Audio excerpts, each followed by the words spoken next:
Look at the hands of the man who stopped digging just 3 feet from the gold. They aren't the hands of a failure. They are the hands of a man who was tired. They are the hands of someone who did 99% of the work, survived 99% of the storms, and conquered 99% of the mountain, only to let the final 1% become his tomb. This is the tragedy of the human spirit. This is the invisible wall that stands between the person you are and the person you were destined to become. We are told that the road to success is paved with hard work, but we are rarely warned that the final mile is paved with ghosts. The ghosts of doubt, the shadows of fatigue, and the haunting whisper that says, "Perhaps this just isn't for you." Most people do not fail because they lack talent. They do not fail because they lack a plan, or even because they lack the initial spark of a burning desire. They fail because they reach a specific point in the journey, the 11th hour, where the universe demands a price that the logical mind refuses to pay. It is a psychological threshold where the momentum of your past efforts meets the terrifying stillness of a breakthrough that hasn't arrived yet. It is the moment when Thomas Edison sat in a dark laboratory, surrounded by 1,000 failed filaments, while the world laughed at his obsession.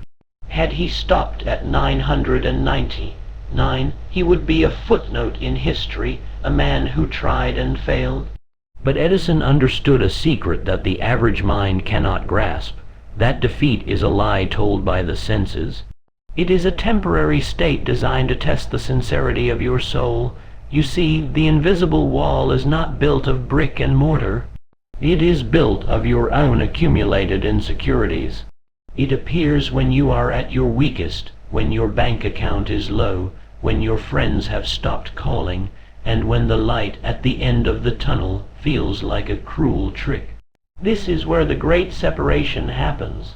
This is where the masses retreat to the safety of average, consoling themselves with the idea that they gave it their best shot.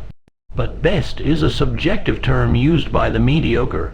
The elite know that best is only defined by the finish line. Think of Andrew Carnegie arriving in a new land with nothing but a defiant spirit. He didn't build an empire by avoiding walls. He built it by recognizing that every obstacle was a transformation point. He understood that the mind is a magnet, attracting the vibrations of its most dominant thoughts. If you think of retreat, you attract the circumstances of a loser.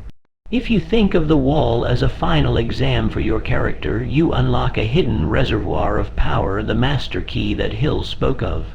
That turns the obstacle into the very path itself. We live in a world addicted to the microwave result. We want the fortune without the forge. We want the crown without the cross. But the laws of the universe are not negotiable. You cannot harvest what you have not sown, and you cannot claim the prize until you have proven that you can stand in the freezing wind of the 11th hour without flinching. The wall is there for a reason. It is not there to keep you out. It is there to keep out the people who do not want it badly enough. It is there to protect the sanctity of greatness. Every great achievement in the history of our species was preceded by a moment of total darkness.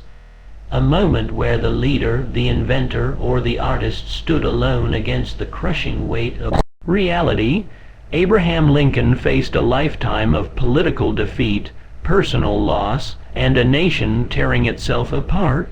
To the outside observer, he was a man hitting a wall after every step. But Lincoln didn't see walls. He saw the necessary architecture of a soul being prepared for a burden that only he could carry. He knew that the 11th hour is not the end of the day, but the preparation for a new dawn.